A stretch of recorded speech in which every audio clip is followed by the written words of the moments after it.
오늘은 구원에 관한 온전한 이야기, 구원에 관한 온전한 이야기라고 하는 제목으로 오늘 본문을 함께 상고하며 은혜와 도전을 나누기 원합니다. 여러분, 우리는 지금 종말에 대한 주제를 계속 보고 있습니다. 예수님께서는 다시 오신다고 성경 곳곳에서 말씀을 하셨죠. 주님이 오시기 전에 두 가지 일이 먼저 일어나야 하는데, 첫 번째 배교의 일이 일어난다는 것이었고요, 두 번째로는 그 배교가, 대대적인 배교가 일어났는데 그것을 주도하는 불법의 사람이 나타난다라고 보았습니다. 사람들이 불법의 사람에게 속아 넘어가는 것이 아니라 그 불법의 사람은 이 마귀의 역사를 따라서 능력이나 표적이나 거짓 기적과 불의의 모든 속임으로 사람들의 영혼을 노략질한다고 보았습니다. 그리고 그 불법의 사람이 공개적이고 노골적으로 나타나기 전에 그 비밀이 이미 일하기 시작하면서 많은 사람이 그것에 익숙해져서 그런 배교의 일이 일어난다, 이렇게 우리가 보았습니다. 오늘은 지금까지 살펴본 것과는 다른 그 포인트를 우리 함께 나누면서 보려고 하는데, 그것은 그러한 일들이 이 땅에 아무리 일어나고 있고 또 장차 일어난다 하더라도 하나님이 여전히 저와 여러분을 구원하신다라고 하는 사실입니다.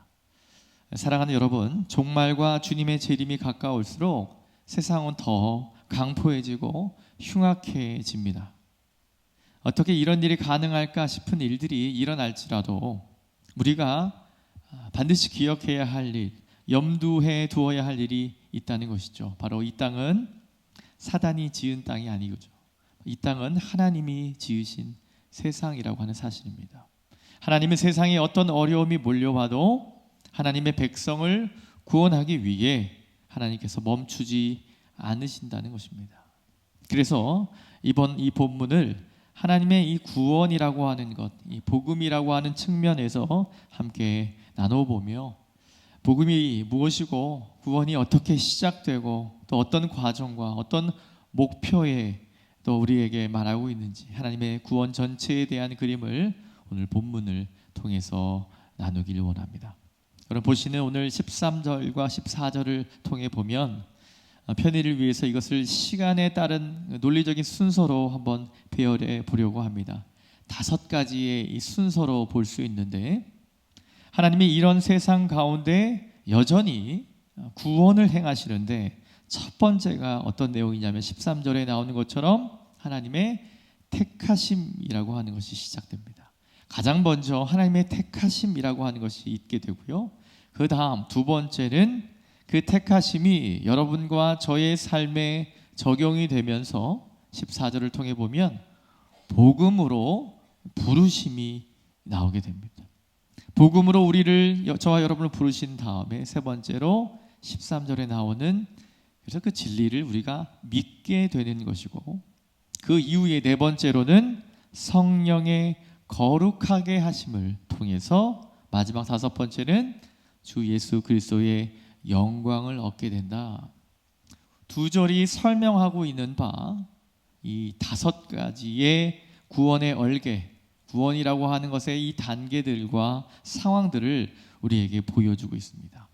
중략하자면 택하심으로부터 시작해서 복음으로 우리를 부르시고, 우리는 그것을 믿음으로 반응하며 진리를 믿고 성령 하나님의 거룩하게 하심을 거쳐서 이제 예수 그리스도의 그 영광을 경험하고 참여하게 되는 것, 이것이 구원이라고 볼 수 있는 것이죠. 구원의 출발부터 마지막까지, 여러분, 오늘 우리는 5가지를 잠시 하나씩 나누면서 이 구원에 관한 우리 안의 모습을 찾기를 원합니다.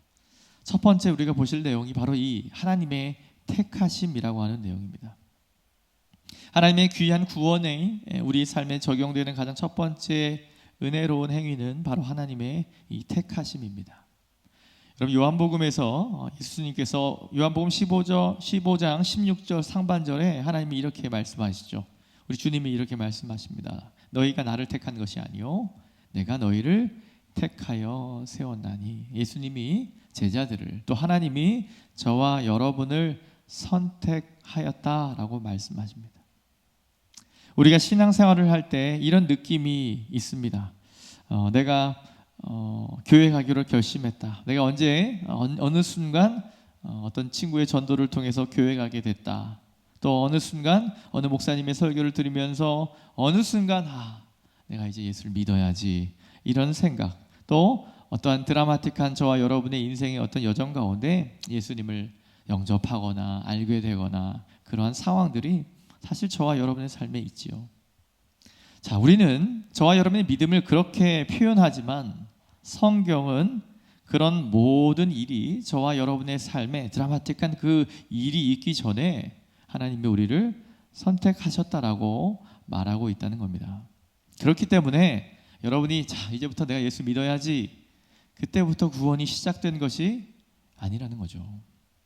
성경이 우리에게 이런 말을 해주고 있는 것입니다. 이 모든 구원의 행위의 첫 번째 걸음은 여러분이 예수님을 믿기 시작한 그 첫 번째 스텝이 아닌 언제부터라는 거죠? 하나님의 선택에서 시작된다라는 겁니다. 이것이 아주 잘 나온 성경이 있어요. 바울이 기록한 에베소서 1장에 보면 1장 3절 4절을 제가 읽어드리겠습니다. 찬송하리로다 하나님 곧 우리 주 예수 그리스도의 아버지께서 그리스도 안에서 하늘에 속한 모든 신령한 복을 우리에게 주시되 곧 창세 전에 그리스도 안에서 우리를 택하사 우리로 사랑 안에서 그 앞에 거룩하고 흠이 없게 하시려고. 아멘. 여기서 이런 표현을 하죠. 창세 전에 하나님의 택하심이 있었대요. 주어는 하나님이고요, 목적어는 누굽니까? 저와 여러분입니다. 그런데 독특한 표현이 또 나와 있습니다. 창세 전에 그리스도 안에서 저와 여러분을 선택하셨다는 거예요. 누가 있는 거죠? 저와 여러분도 있고요, 또 누구도요? 그리스도, 예수님이죠. 이 모두가 언제 있었다는 거죠? 크리스마스 이후. 또 여러분, 저는 겨울에 태어난 사람인데요, 그때부터 시작된 것이 아닌 창세 전에 이 일이 있었다고 바울이 말하고 있는 것입니다. 사뭇 저와 여러분이 좀 놀랄 수 있는 언급입니다. 하나님이 이렇게 말합니다. 여러분과 제가 창세 전에, 여러분과 저를 창세 전에 선택하셨다라고 말합니다. 에베소 성도들을 향하여 문학적인 표현을 하려고 바울이 이야기한 것이 아니라 바울의 다른 로마서나 다른 표현에서도 바울은 계속적으로 이런 표현을 하고 있습니다. 여러분과 제가 선이나 악을 행하기 전에, 우리 로마서 9장을 통해 보니까 모태에서부터, 어머니 뱃속에서부터 하나님이 우리를 택하셨습니다, 이런 표현을 합니다. 여러분 잘 아는 로마서 5장 8절을 혹시 기억하십니까? 세례 교육을 하거나 할 때 늘 암송하는 말씀이에요. 우리가 아직 죄인 되었을 때에.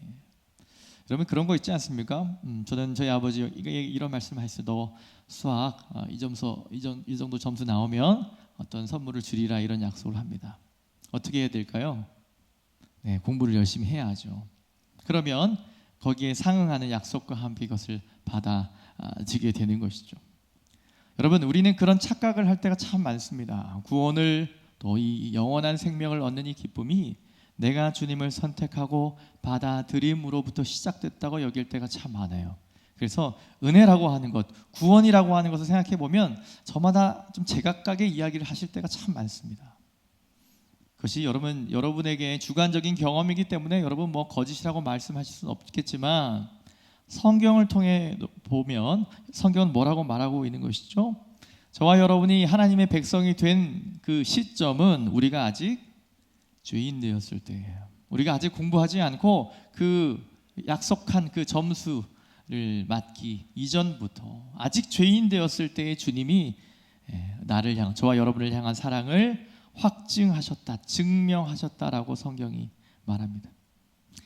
저와 여러분이 무언가 이루어서 이제 내가 저 아이를 내가 구원해야 되겠다라고 하나님이 선택하신 것이 아니라는 겁니다. 하나님이 먼저 우리를 창세전에 선택하셨습니다. 천지와 만물이 있기도 전에 하나님이 저와 여러분을 선택하셨다는 것이죠. 이것이 성경이 구원에 관하여 말하는 첫 번째 걸음입니다. 여러분, 이 시대의 많은 사람은요, 이 귀한 진리를 더 이상 진지하게 고민하거나 받아들이거나 즐거워하거나 감격스러워하지 않습니다. 이 사실을 시게 생각하고요, 불편해하고요, 교회를 다니든 안 다니든 이 진리를 말하고 싶어 하지 않아요. 사람들은 하나님이 택한 자는 구원을 얻고 하나님이 택하지 않은 자는 구원을 받지 못한다는 개념으로 이 말씀의 진리를 기계적으로 또 운명론적으로 이 말을 받아들이기 때문에 그렇습니다. 여러분 어떻습니까?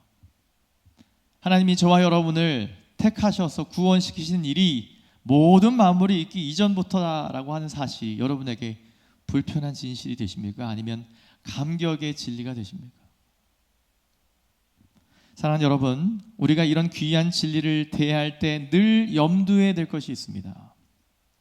여러분, 우리 성경을 이해하는 방식도 마찬가지입니다. 성경이 말하는 단어들은 그 문맥에 따라 해석하는 일이 필요합니다. 언어학자 소시리도 그런 말을 한 것이죠. 단어가 가지고 있는 뉘앙스가 있겠지만 분명한 그 의미는 그 문맥 안에서 살펴야 된다라고 하는 일반적인 진리도 마찬가지입니다. 여러분, 바울이 말했던 이 택하심은 내가 지옥 갈 백성들을 택했어, 천국 갈 백성을 택했어 라고 하는 표현을 우리에게 하려고 바울은 이 개념을 말하고 있는 것이 아니라는 것입니다. 이 단어가 우리에게 어떤 인상을 주는지 생각하는 것이 아니라 이 택하심이 성경이 지금 우리에게 무엇을 보여주고 있는지를 우리가 보는 것이 중요한 것입니다. 여러분, 택하심이라고 하는 이 구원의 첫걸음이 저와 여러분이 보고 있는 이 데살로니가 후서의 어떤 문맥에서 나옵니까? 우리가 계속 보았듯이 지금 상황이 굉장히 안 좋아요. 이 시대가 멸망에 가고 있는 것이죠. 멸망하는 자녀가 나오고 미혹하게 되는 그런 일들이 나올 때입니다. 악한 자가 나타나서 능력과 표적과 거짓 기적과 불의의 모든 속임으로 역사하자 사람들이 계속 넘어가게 되는 거예요. 진리의 사람을 거절하게 되고요, 하나님의 진리를 믿도록 진리의 사랑이 계속 제공이 되지만 많은 사람들이 말씀을 받지 않게 되는 거예요.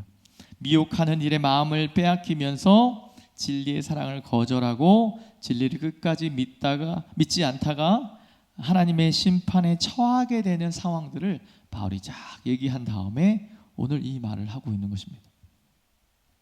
여러분, 이런 사람이 무수히 일어나는 가운데 성도인 저와 여러분에게 중요한 것은 무엇일까요? 마치 이것과 같습니다. 여러분, 저 밖에 이 저녁에 또한 여러분 주일날 예배를 드리고 또 이제 같이 교제를 나누고 난 다음에 집에 돌아갈 때 교회에 다니지 않는 사람들, 예수를 믿지 않은 많은 사람들을 여러분 바라보시면서 정말 사랑의 마음으로 그들을 바라본다면 마치 오늘 본문을 우리는 충분히 이해할 수 있습니다. 여러분, 저와 여러분의 인생을 사시면서 예수를 아예 믿지 않는 사람들을 보며 여러분 어떤 생각을 하십니까? 바울은 창세전에 저와 여러분을 선택했습니다라고 하는 표현을 지금 미혹이 되어서 절망과 죽음 가운데 가고 있는 백성들 사이에 성도들에게 이 말을 하고 있는 것이에요. 바로 이것과 같습니다. 우리는 예수를 믿지 않는 사람을 보면서 저와 여러분을 스스로를 보는 눈이 필요하다는 거예요. 이것과 같습니다. 나는 도대체 어떻게 예수를 믿게 되었을까? 거꾸로 얘기하면 내가 예수 안 믿었으면, 내가 목사가 아니면 저 친구들처럼 놀러 갔을 텐데 라는 생각을 할 수가 있을 거고요. 나는 왜 예수를 믿게 되어서 이렇게 시간을 보내며 감사하고 기쁨이 내 안에 있을까? 사람들이 그렇게 믿지 못해 하는 이 진리를 나는 어떻게 믿게 되었을지를 생각하면서 스스로를 돌아보면서 어떤 것이 깨달아집니까? 내 안에 조금이라도 저 사람과 나를 다르게 만드는 조건이 생겨지게 된다는 거예요. 나와 예수 믿지 않는 저 사람과 뭔가 다른 것이 우리 안에 생각이 든다라고 하는 것이죠. 그것이 저와 여러분 안에 있는 것이 아닌 바깥에, 바로 무엇입니까? 창세 전에 하나님이 나를 선택하셔서 내가 오늘 이 자리에 있다라고 하는 것을 깨닫게 됩니다.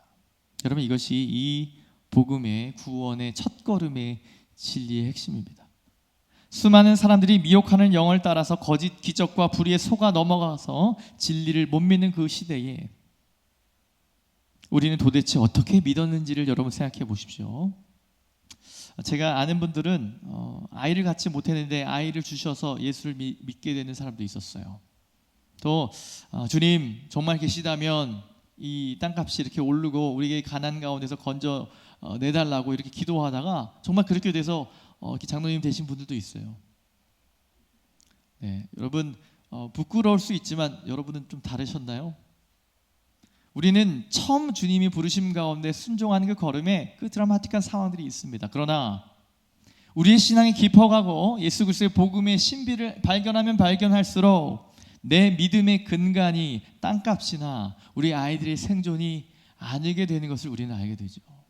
제가 말씀드리려고 하는 것은, 바울이 지금 말하려고 하는 것은 그것이라는 거예요. 나와 저희가 다른 이유는 내 삶이 잘 풀렸기 때문이 아닌 영원 전에 나를 선택하신 하나님의 선택에 있었다라고 하는 사실이 우리 안에 깨달아진다는 겁니다. 그 원인과 근원이 도무지 우리 안에 있을 수가 없음을 알게 되는 것이죠. 이유는 모르지만 하나님이 창세전부터 우리 같은 사람들을 선택하셔서 믿게 되도록, 믿을 수 있도록 도우셨다는 사실이 깨달아지면 우리는 어떻습니까? 큰 감격이 우리 안에 있습니다. 여러분, 하나님의 은혜로 이 쓸데없는 자 찬송시를 잘 아십니까? 아주 정확하게 이 내용을, 그 정서를 표현하고 있습니다. 이 죄인을 주님 사랑해 주셔서 나로 하여금 목사 되게 하시고 나로 하여금 예수 믿는 자 되게 하신 일, 처음은 내가 선택한 길 같지만 하나님의 영원한 계획 가운데 우리를 부르심이 깨달아지는 이 감격이 바로 성도에게 경험되는 이 구원의 여정에 있다라고 하는 것입니다.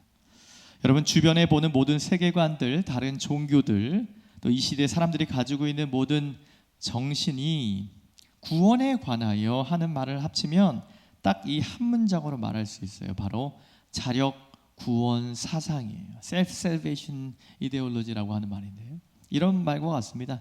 너의 인생은 너가 책임지는 것이고 네가 스스로를 구원해 하고 네가 어떻게 하느냐에 달려 있다라고 하는 말이 바로 이 시대가 말하는, 이 시대의 철학과 이 시대의 종교가 말하는 핵심입니다. 우리 부처님도 이런 말씀을 하셨고 많은 이들이 이런 절차를 밟습니다. 여러분, 거의 모든 종교가 이런 틀을 가지고 있어요. 그것이 깨달음에 기반을 하든 득도하는 것이든 많은 선을 행하고 보람으로 어떤 삶을 살든 덕을 쌓는 것이든 어떤 것이든 간에 전부 내 스스로의 행위의 값을 얻는 그 구원의 틀을 가지고 있어요. 만약 여러분도 예수 그리스도의 구원과 창세전에 저와 여러분을 선택하신 이 예수 그리스도의 복음의 진리가 마치 그런 것과 같이 생각했다면 여러분은 다시 한번 오늘 다시 이 진리를 바라보셔야 합니다. 기독교는 그런 종교가 아닙니다. 기독교는 절대로 사람이 자신의 힘으로 스스로의 문제를 해결할 수 있다고 보지 않습니다. 사람은 자기의 문제를 절대로 해결할 수 없는 존재이기 때문에 주님의 도우심, 그 때문에 우리 하나님이 인생으로 예수 그리스도가 이 땅에 오셨다라고 하는 사실이죠. 주 안에서 사랑하는 여러분, 지금 어떻습니까? 인간은 달에 우주선을 쏘아 보내는 때가 됐어요. 여러분, 화성 가보셨습니까? 경기도 화성이 아닌 것 아시죠? 화성에 지금은 탐사선을 쏘아 보내기도 하고 달도 여행할 수 있대요. 돈이 있으면. 한번 좀 춥지만 갔다 오시도 좋을 것 같습니다. 여러분, 그런 시기가 되었습니다. 정말 고도로 발달된 그런 시기에 살고 있어요. 하지만 어떻습니까?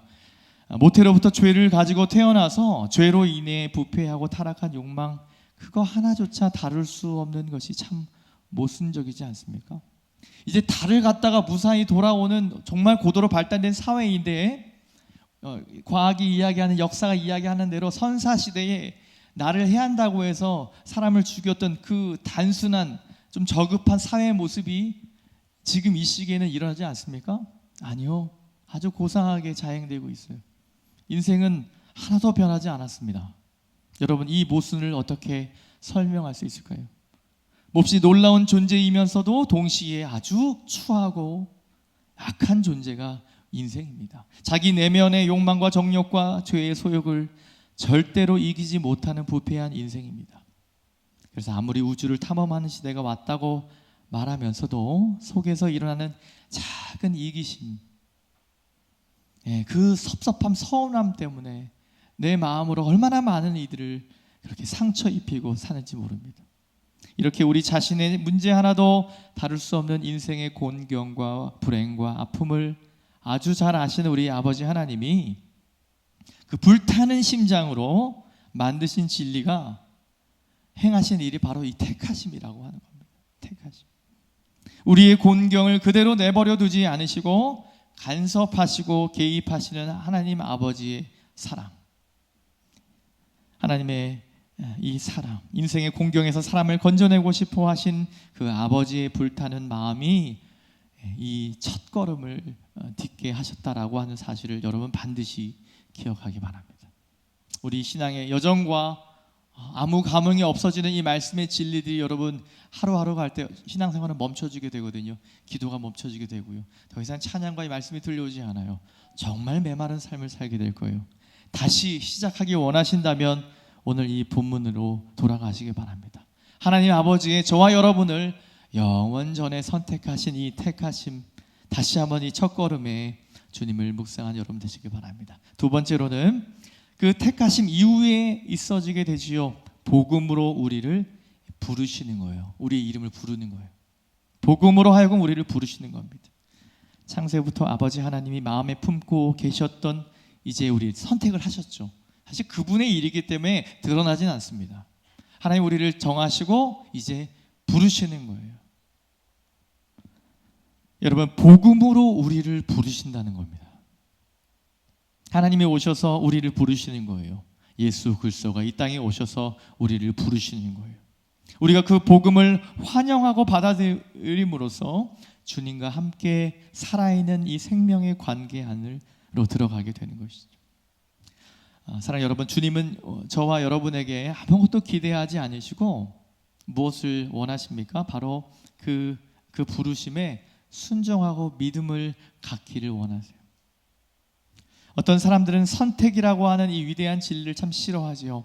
아까 말씀드렸다시피 운명적이고 기계적으로 생각해서 복음을 전할 필요가 없는 것은 아닌가 하고 오해를 하게 됩니다. 여러분, 논리는 이렇습니다. 하나님의 선택이 있다고 창세전에 모든 이 플롯이 다 있다는 거예요. 천국 갈 친구들과 지옥 갈 친구들이 다 구성되어 있다고? 그럼 전도할 필요도 없는 거 아닙니까? 이런 생각을 하게 되는 것이죠.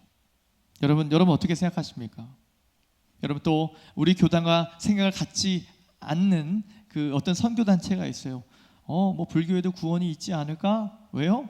하나님이 영원한 택하심이 있다면 그들 가운데도 하나님이 구원시킬 사람은 구원시키실 것이니까 우리가 이렇게 나가서 전할 필요가 있겠습니까? 라고 하는 생각을 갖는 이들이 많습니다. 여러분 어떻게 생각하십니까? 성경은 그렇게 말하고 있지 않습니다. 택하심은 여러분과 저에게 부르심의 방식으로 우리에게 다가옵니다. 하나님은 복음으로 우리를 부르셔요.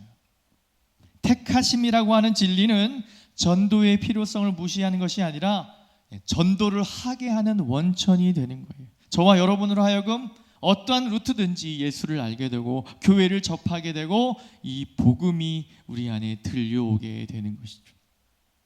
고린도서 1장 21절에 바울은 이렇게 말합니다.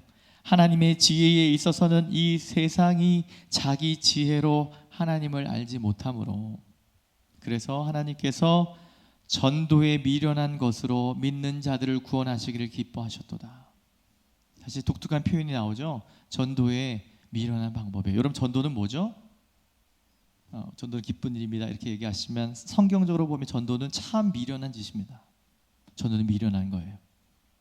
여러분 어떻습니까? 여러분 잘 오전에 말씀드렸도 잘 모르시더라고요. 요즘에는 지갑을 가지고 다니지 않아도요, 이렇게 살짝만 돼도 결제를 할 수 있어요. 잘 모르셨죠? 요즘은 그런 시대가 되었습니다. 다 말하지 않고 계산하지 않아도요, 잠깐 태그만 하고요, 잠깐 이런 것만 확인만 되면 다 모든 결제가 이루어지는 삶입니다. 얼마나 편리해졌습니까? 그런데 여러분, 전도가 어떻습니까? 만약 하나님께서 이런 이 방법을 우리에게 주셨으면 참 전도하기 좋을 것 같아요. 잠깐만요. 성경책으로 태그를 하면 띡 하면 감사합니다. 얼마나 편리합니까? 전도. 선교사님 참 편하실 거예요, 사역하기도. 그런데 어떻습니까? 복음은 그렇게 전해지는 것이 아니에요. 미련한 거죠. 스마트하지 않은 거예요. 반드시 시간이 필요해요. 잠깐 시간 되십니까? 우리 어느 엄마 잠깐 시간 돼요? 라고 하면서 뭐 좋아하지도 않는 커피를 시키시면서 얘기를 막 풀어내는 거죠. 내가 예수를 아는데 좀 믿었으면 좋겠다. 오늘 안 되면 또 내일도 기도 제목이 돼서 여러분 정말 그 몇 해 동안 혹 10년을 넘기는 분들도 많이 있죠. 그런 방식들을 통해 여러분 교회가 세워졌어요. 부활의 증인으로 사는 제자들의 삶, 초대교회 성도들은 그러한 미련한 방식의 전도로 그 일들을 감당했습니다. 여러분 왜냐는 거예요. 왜? 여러분 아무리 전해도 듣지 않을 것 같은 그 미련한 방법이지만 어떤 이는요 그 미련한 방법으로 예수를 만나게 됩니다. 저도 그 사람 중에 한 명이고, 또 어떤 이들은 정말 예수를 믿을 것 같은데 그 전도의 방법을 믿지 않고 거절하게 되는 것이죠. 여러분 전도의 일은 그 자체의 능력이 있는 것이 아니죠. 하나님이 그 전도를 통하여 복음의 이 부르심을 통하여 하나님이 우리를 부르신다는 겁니다. 창세전부터 아버지의 가슴이 타오르던 저와 여러분을 향한 사랑을 우리처럼 미련한 사람들의 입술이 나누는 다소 투박한 복음을 통해서 주님의 품으로 영혼들을 불러오는 것이 여러분 구원의 보편적인 방법입니다. 그래서 여러분 어떻게 해야 될까요? 우리는 복음을 전하는 일에 힘써야 합니다. 여러분 전하셔야 됩니다. 뭐 스마트하게 하셔도 좋고요. 뭐 영상을 보여줘도 좋습니다. 그러나 반드시 예수 믿으라고 전하셔야 돼요. 내가 믿은 예수가 어떤 분인지 전하실 수 있어야 돼요. 젊은이는 젊은이대로, 우리 귀한 우리 어르신은 어르신들대로 우리가 경험한 그분을 전하셔야 한다는 것이죠. 구원의 세 번째 방법은 무엇입니까? 이렇게 복음으로 부르실 때 하나님이 기대하시는 것은 바로 그것을 받아들이는 믿음입니다.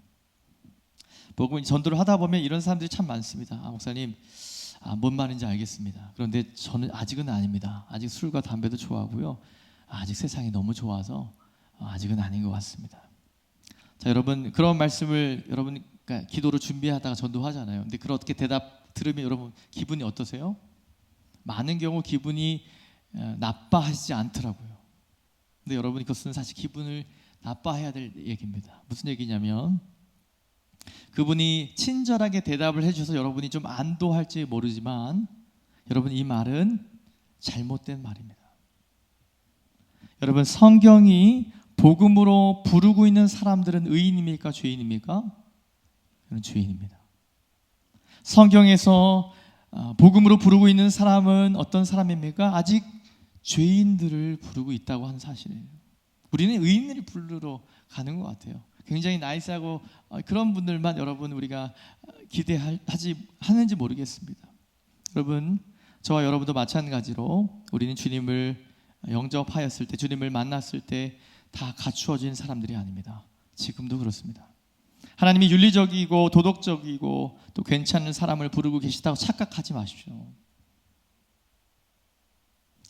제가 청년부를 담당하고 있습니다. 우리 교회에 여러 가지 친구들이 와요. 직장에 있는 친구도 있고 여러 가지 우울감에 정상적으로 좀 소통이 안 되는 아이들도 몇 있습니다. 한 아이가 이런 얘기했어요. 목사님, 저런 아이를 다 받아도 될까요? 제가 이런 얘기를 했습니다. 여기가 아니면 저 친구를 어떻게 받을 수 있나요? 여러분 교회가 예수 그리스도의 복음을 대하려면 여러분 우리 지적 능력이 또 IQ가 어느 정도 이상이 되어야 됩니까? 운동신경이 어느 정도 이상이 돼야 주님께서 자신의 아들로 인정하십니까? 여러분 그렇지 않습니다. 아직 술, 담배 하시는 분도 있으시겠죠. 여러분 술, 담배가 끊어져야 예수를 믿게 됩니까? 그런 것이 아니죠. 여러분 꼭 기억하시기 바랍니다. 하나님의 영원한 택하심 우리는 다 몰라요. 하지만 복음으로 부르심의 이 귀한 사역을 감당할 때 우리가 만나는 모든 이들은 여러분 철저한 죄인들입니다. 주님이 찾으시는 사람, 여러분 건강한 이에게는 의사가 필요 없다고 주님이 비유하셨죠. 여러분과 저 같은 죄인을 부르신다고 하는 사실을 여러분 반드시 기억하십시오. 자신이 어떠한 존재인지를 알아야 이들이 하나님의 마음으로 이들을 대할 수 있어요. 하나님이 그런 우리를 절대로 나를 포기하지 않으신다고 하는 사실을 아는 사람이 복음을 전할 수 있죠. 창세전부터 나를 향한 불타는 마음을 가진 아버지 하나님이 마음이 내 안에 느껴질 때 이 영혼도 이 죄인도 주님이 사랑할 것이라고 하는 확신이 이어질 때 우리는 끈기 있게 복음을 전하지 않겠습니까? 여러분, 그 우리에게 기대하시는 한 가지 반응은 그냥 받아들이는 거예요. 이제 제가 술을 끊겠습니다. 제가 이런 거 더러운 것 하지 않겠습니다. 나중에 성숙하고 성장해서 있는 일 아닙니까? 여러분, 믿음이 필요해요. 그 소식을, 놀라운 소식을 믿음으로 받아들이는 것을 우리 주님은 기대하는 겁니다. 여러분과 저에게 이제부터 새로운 사람이 되도록 결단하라고 촉구하지 않습니다. 우리가 결심한다고 해도 여러분, 우리는 어떻습니까? 그렇게 살 수 있지 않습니다. 여러분, 우리가 예수님을 만나기 이전에는 그렇게 우리가 원해서 사셨습니까? 그렇지 않습니다. 주님은 단지 다짐의 새로운 변화를 맡겨놓지 않으시고 자격 없는 우리에게 그냥 믿음으로 이 사실을 받아들이라고 말씀하십니다. 여러분, 로마서 3장 23절 24절을 읽어드릴게요. 모든 사람이 죄를 범하였음에 하나님의 영광에 이르지 못하더니 그래서 예수 안에 있는 속량으로 말미암아 하나님의 은혜로 값없이 의롭다 하심을 얻은 자 되었느니라. 27절 28절 그런즉 자랑할 데가 어디냐? 있을 수가 없느니라. 무슨 법으로냐? 행위로냐? 아니라 오직 믿음의 법으로니라. 그러므로 사람이 의롭다 하심을 얻는 것은 율법의 행위에 있지 않고 믿음으로 되는 줄 우리가 인정하노라. 믿음이 강력하다라고 여러분 인지하시면 안 돼요. 주님이 저와 여러분이 요구하시는 것이 무엇인지 아셔야 하는 거예요. 복음을 받아들였을 때 빛나게 되는 것, 그 믿음은 무엇입니까? 나와 같은 죄인도 영원한 선택 가운데 나를 자녀 삼으셨다라고 하는 그 믿음입니다. 여러분, 그 부르심에 믿음으로 반응하는 자들이 무엇을 누린다고요? 이제 구원을 누리게 되는 거예요. 구원이 뭔지 알게 되는 거예요. 참여한다라는 말, 참 어려운 한자 말입니다. 참여한다, 참여한다. 구원에 여러분 참여하고 계십니까? 정말 내가 구원받았음을 알고 예배드리고 계십니까? 그 알고 이 찬바람과 이 하루, 이 팍팍한 하루를 살고 계십니까? 그렇지 않다면 여러분 다시 그 스텝을 밟으셔야 합니다. 창세전부터 가지신 그 택하심에 들어가는 것은 행위나 자격이나 공로나 조건이 아닌 믿음으로부터 가능한 것입니다. 제가 이렇게 강조드리는 이유가 있어요. 우리는 이렇게 살 수 있기 때문에 그렇습니다. 여러분, 종교개혁자 하면 마틴 루터 기억하시죠? 이분이 신부님이셨어요. 네, 우리 한국교회 다니시는 분이 아닌 신부님이셨죠. 이분이 왜 종교개혁을 이루게 되신지 여러분 혹 아십니까? 아는 분이 간략히 설명을 드리면 당시의 신앙의 모습은 이것이었어요. 내가 하루를 살다 또 음란한 마음이 있고 내 안에 시기와 질투의 마음이 있으면 내가 그때 당시의 수행 방법은 제가 체벌을 받는 거예요. 그러니까 채찍에 이어서 내가 태형을 맞거나 손에 이렇게 자해를 하거나 당시에 이제 높은 계단에 무릎으로 내려오거나 올라가는 그 일들을 해야 됐었습니다. 마틴 루터가 자신 안에 있는 그런 음란함과 이 죄를 또 오늘도 주님, 제가 이렇게 더러운 사람입니다. 또 계단을 이렇게 내려오면서 갑작스럽게 이 말씀이 생각났다는 거예요. 너무 힘들어서 그랬는지 모르겠지만 아무튼 이렇게 내려오다가 바로 여러분, 그래서 이 갈라디아서는 이 마틴 루터를 루터되게 했던 복음 이렇게 얘기하는데요. 갈라디아서 2장 16절이 생각났대요. 제가 읽어드리겠습니다. 사람이 의롭게 되는 것은 율법의 행위로 말미암음이 아니요 오직 예수 그리스도를 믿음으로 말미암는 줄 알므로 우리도 예수 그리스도를 믿나니. 여러분, 오늘날 우리 한국교회 많은 사람들은 믿음을 그냥 동의하는 것이라고 생각합니다. 고개를 끄덕이면서 동의하는, 혹은 약간의 양심의 가책을 느끼고 나도 예수 믿고 싶어요라고 하는 것으로 자꾸 그것을 믿음이라고 생각합니다. 하지만 믿음은요, 어떤 것입니까? 전인격적인 것입니다. 여러분과 저의 지적인 동의도 반드시 들어가지만 동시에 고개를 끄덕이는 정도가 아니라 우리의 모든 인생을 그것에 거는 의지적인 다짐과 결단도 들어가는 것입니다. 주님은 우리에게 아무것도 기대하지 않으십니다. 그저 믿음으로 아버지 하나님의 부름을 받아서 이렇게 고백하기를 원하시는 거예요. 주님, 저는 정말 티끌과 같은 인생입니다. 저는 스스로의 문제를 해결할 수 없는 연약한 인생입니다. 창세 전부터 시작된 아버지의 그 마음을 받아 예수님 안에서 이루어진 놀라운 사건을 제가 의지합니다. 제가 할 수 없는 그 영원한 구원이 예수님으로 말미암아 제게 주어진 줄 제가 믿습니다. 이 고백은 제일 처음 예수님을 영접했을 때도 일어나는 것이고요, 다시 주님을 인정하고 다시 복음 앞에 다시 우리의 삶 가운데 들어가게 만드는 유일한 고백이에요. 주님이 다시 이 땅에 오실 때까지 우리의 고백은 변하지 않습니다. 여러분, 이런 분들이 있거든요. 신앙생활 하다 보면 계속 루틴이 많잖아요. 예배도 드려도 이제 더 이상 감동이 없는 것 같고, 주님이 좀 먼 것 같고, 뭔가 신비한 거, 그래서 기도원들 많이 다니시거든요. 건강한 신앙생활 하시면 좋겠지만, 그래서 신비적인 것들로, 말하자면 데살로니가 후서가 말하는 그런 불법의 어떤 역사들을 쫓아가는 분 많습니다. 이상한 말로 뭐 이가 변해지고 뭔가 기적을 바라는 이들이 얼마나 많은 줄 아십니까? 여러분, 반드시 기억하시기 바랍니다. 우리가 다시 구원의 이 놀라운 여정 가운데를 이끄시는 성령 하나님은요, 동일한 고백으로 우리를 부르세요. 주의 사랑이 은혜가 은혜되게 하는 방식이 뭔지 아십니까? 저와 여러분이 은혜 없이 아무것도 아님을 알게 한다는 거예요. 처음도 그렇습니다. 저는 중학교 2학년 때 주님을 인격적으로 대하였는데, 저 모태 신앙입니다. 목사님 아들이에요. 저 예배 굉장히 많이 드렸고 잘했습니다. 그러나 정말 내가 주님을 인격적으로 그분의 사랑을 대할 때에 제 고백은 이런 고백이었어요. 정말 저는 정말 추하고 더러운 인생이고, 제가 더 이상 하루를 살 수 있는 힘이 전혀 없다라고 하는 것을 깨달을 때 그분을 의지하게 되었죠. 창피한 이야기지만 다시 제가 매일 찬양하고 우리 교회 와서 참 그런 은혜를 누리고 있는데, 매일매일 목사가 된 이후로도 그 사랑이 깨달아지면 동일한 고백이 반복됩니다. 여러분, 늘 기억하시기 바랍니다. 다른 복음, 다른 현상을 좇지 마시고 정말 하나님의 이 영원한 선택 앞에 정말 티끌과 같은 인생이라고 고백할 수 있는 여러분이 되었으면 좋겠습니다. 그때 비로소 옆에 있는 이의 가치가 다시 살게 되고요, 내게 주신 이 믿음의 공동체의 가치가 무엇인지 알게 되죠. 왜 이 시대에 개인적인 신앙생활들, 가난한 성도들이 넘쳐난 줄 아십니까?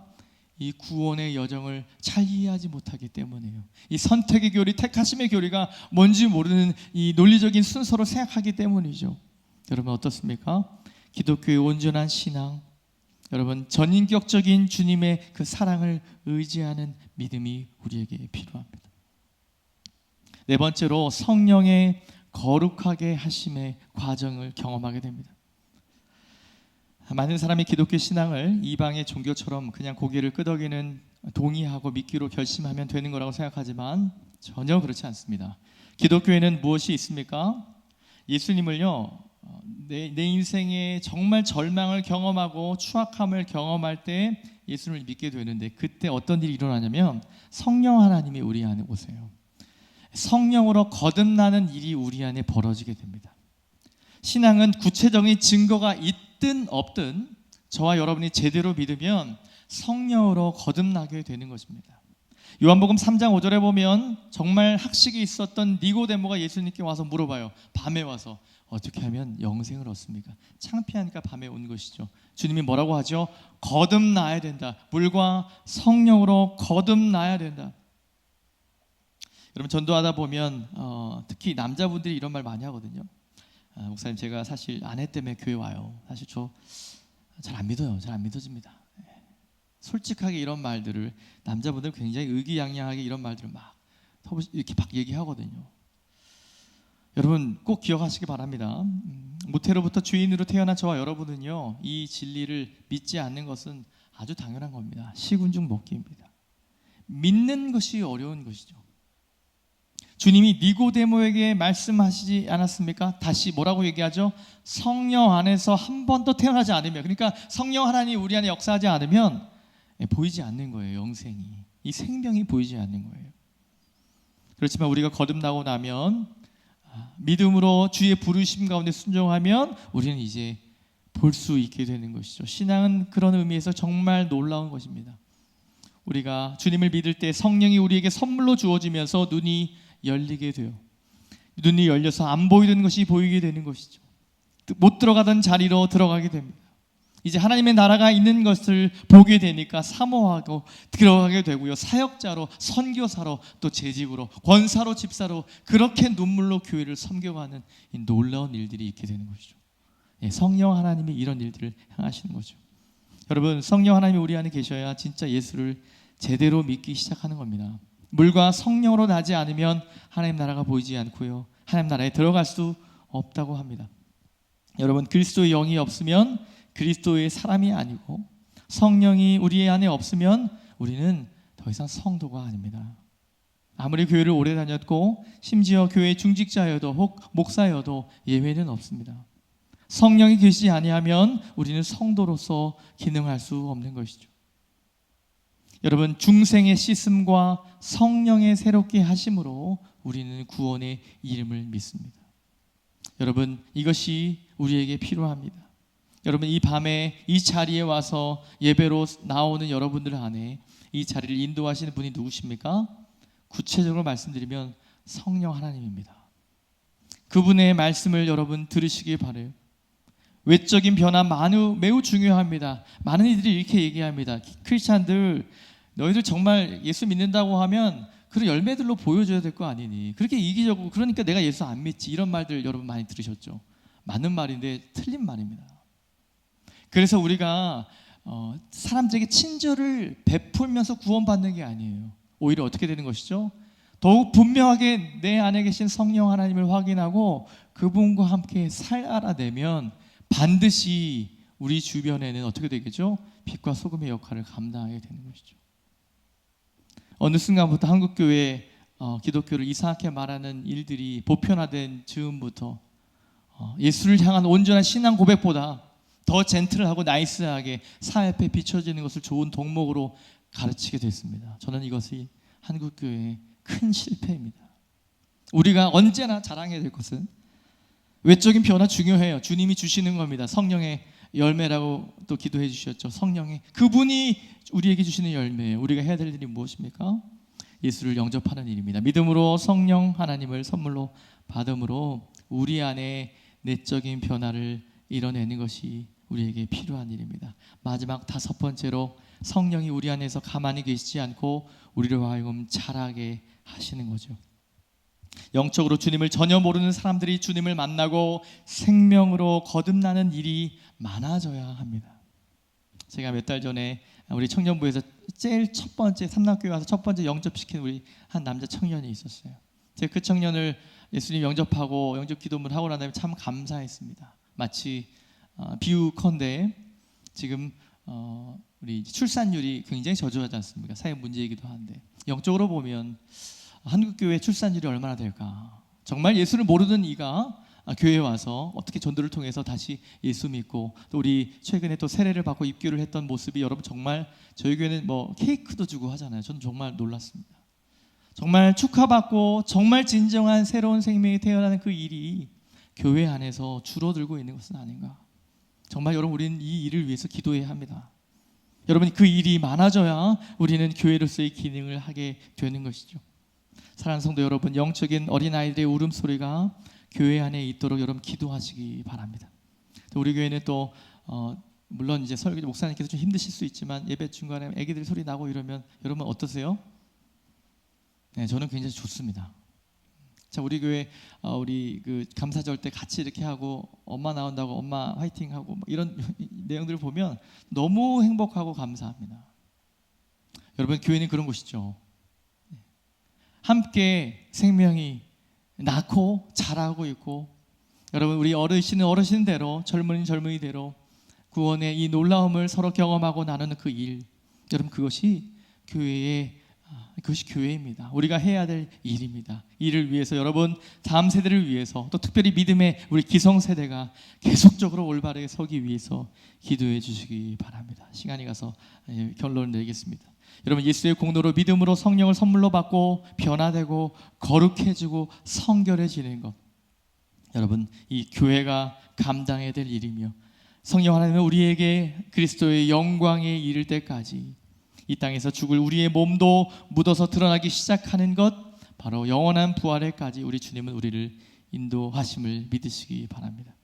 이 사실을 알고 여러분도 한 영혼을 천하보다 귀하게 여기고 지체들을 차별 없이 사랑으로 대할 때 성도의 살아있는 사귐과 교통이 우리 한국교회 다시 얼어붙은 우리 한국교회가 다시 이 따뜻한 사랑이 교회 안에 있기를 바랍니다. 주님이 우리를 구원 안으로 데리고 가셔서 그리기 원하시는 그 그림에 우리 모두 목마르도록 기도하고 주님 안에서 더 큰 복을 누리고 주님을 진심으로 경험하는 그 구원의 기쁨을 누리는 저와 여러분 되길 주님의 이름으로 축원합니다.